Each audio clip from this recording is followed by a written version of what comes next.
हाय दोस्तों, welcome back to बात बिगड़ी है। आज हम बात करेंगे रुचिका का रीसेंट इंस्टाग्राम पोस्ट जो डिम्पल आंटी के लिए आया है उस बारे में। बट ये वीडियो स्टार्ट करने से पहले मैं बोल देती हूँ, ये वीडियो कोई हेट फैलाने के लिए नहीं है, ये जस्ट ओपिनियन है पोस्ट देखने के बाद मेरा और बहुत सारे लोगों का। तो चलिए स्टार्ट करते हैं इस वीडियो को। Thank you for being chillest, warmest and so loving towards me. I have known you for years now and every time I have felt nothing but love and respect. People are so dumb that they will start hating this post as well, जैसे कि gun point पे करवाया हो मुझसे। Serial देख देख कर दिमाग भ्रष्ट हो चुका है, रियल लाइफ को बिग बॉस समझते हैं। I just feel pity for them. All I wanted to thank you for being so supportive, caring for everyone. You are an inspiration and you are so positive towards everything and I have learned a lot from you. My shopping partner, you are the strongest and sweetest being and we all are so lucky to have you. Love you. तो ये post को पढ़ के ऐसा लग रहा है ना कि रुचिका ने ग्रैटिट्यूड एक्सप्रेस करने के लिए ये पोस्ट डाला है डिम्पल आंटी के लिए। बट जब ये पोस्ट आप पूरा पढ़ोगे ना तब समझ में आएगा सिर्फ ग्रैटिट्यूड ही नहीं, यहाँ पे इमेज क्लीनिंग के लिए भी ये पोस्ट डाला गया है और यहाँ पे जो इनके रिलेशनशिप में इनसिक्योरिटी है ना वो भी दिख रही है। चलो समझते हैं कि इमेज क्लीनिंग का जरूरत पड़ा क्यों। जैसे ही निश्चय और रुचिका का एंगेजमेंट हो गया ना तो उसके बाद डिम्पल आंटी का 2-3 व्लॉग आया। उसमें से एक व्लॉग में एक क्लिप था जिसमें आंटी बोल रही थी कि दुल्हन का लहंगा, ज्वेलरी सब हमने किया है, जिस पे लोगों का रिएक्शन ऐसा था कि ये इतना बताने का और जताने का जरूरत नहीं था।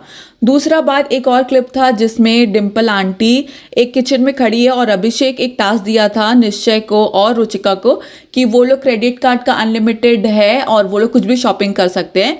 अब वहाँ पे जब निश्चय शॉपिंग करने गया रुचिका के मम्मी पापा के लिए तो वहाँ पे आंटी का एक एक्सप्रेशन था क्योंकि वो महंगा वॉचेस देख रहा था, तो वो जो एक्सप्रेशन था ना वो थोड़ा डिसअप्रूविंग एक्सप्रेशन था। लोगों ने वो भी चीज़ नोटिस किया और उसके लिए आंटी को बहुत ज़्यादा ट्रोल किया गया। बट डिम्पल आंटी को सिर्फ इस टॉपिक पे नहीं, एक पास के टॉपिक पे भी ट्रोल किया जा रहा है। वो है बिग बॉस का टॉपिक, जब अभिषेक ने पार्टिसिपेट किया था और आंटी एक दिन के लिए बिग बॉस में गई थी फैमिली वीक में। लोगों को उनका एटीट्यूड बिग बॉस में पसंद नहीं आया था और जब ये टॉपिक सामने आया रुचिका का तो लोगों को वो भी याद आया कि वहाँ पे भी आंटी का एटीट्यूड अच्छा नहीं था और इसके लिए भी वापस से आंटी को ट्रोल किया गया। अब यहाँ पे सिर्फ डिम्पल आंटी नहीं, रुचिका भी काफ़ी ज़्यादा ट्रोल हुई है उसके लुक्स को लेके और लोगों का ये कहना कि वो निश्चय के लिए अप्रोप्रिएट नहीं है लुक्स वाइज।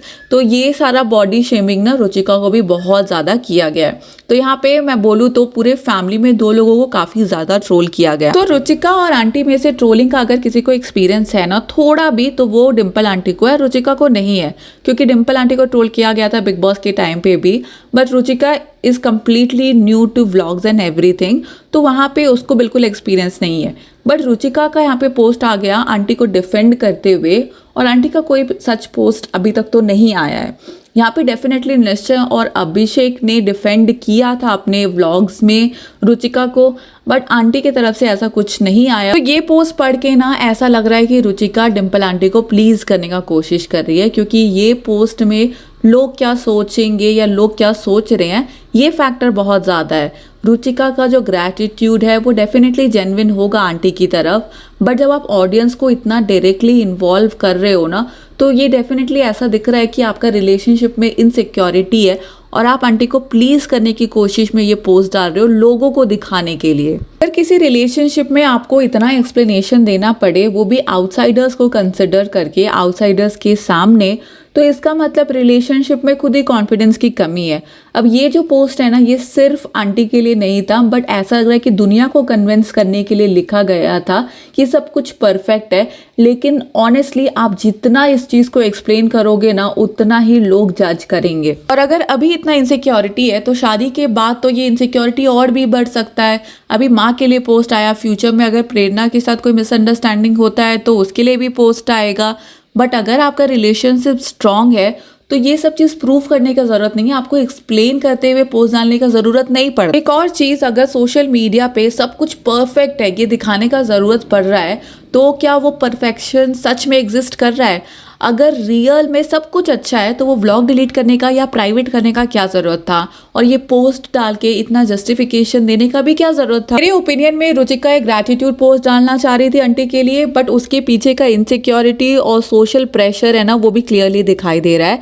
अब अगर ये पोस्ट जेन्युइनली एक थैंक यू नोट था आंटी के लिए तो ये सिर्फ आंटी और रुचिका के बीच की बात होती, लेकिन जब वो पोस्ट में इनडायरेक्टली दुनिया को जस्टिफाई कर रही हैं कि सब कुछ परफेक्ट है तो लोग भी अपना ओपिनियन इस पे शेयर करेंगे। मेरी एडवाइस में रिलेशनशिप को अगर स्ट्रॉन्ग बनाना है और ये ट्रोल वगैरह से हटाना है तो उनको कुछ टाइम ये सब चीज़ ना फिर से एक बार प्राइवेट रखना चाहिए।